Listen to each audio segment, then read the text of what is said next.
Dy operacione të ndara policore në Divjak e Fier kanë çuar në arrestimin e 3 shtetasve të përfshirë në veprimtari kriminale. Në rastin e parë, në një tjetër operacion të koduar flagranca, specialistët për hetimin e narkotikëve në bashkëpunim me forcën e posaçme operacionale arrestuan në flagrancë 2 shtetas, TF 26 vjeç dhe AH 29 vjeç në fshatin Grabian, Divjak.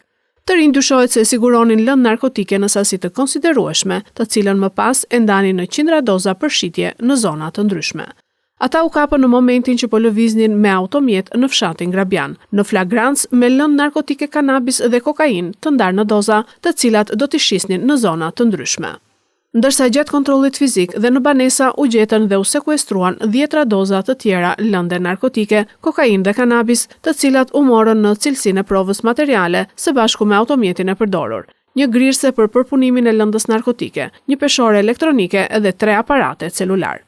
Ndërkohë një 53 vjeçar në Fier i shpallur në kërkim është vënë në pranga pasi dyshohet se ka tentuar të grabisë një të moshuar në fshatin Pishporo. Sipas policisë, shtetasi PD është futur i maskuar në banesë, e ka dhunuar dhe ka nosur me thik të moshuarin për t'i marrë para, por është larguar pa arritur të realizojë vjedhjen. Materialet procedurale për të 3 rastet i janë referuar prokurorisë së Fierit për veprime të mëtejshme.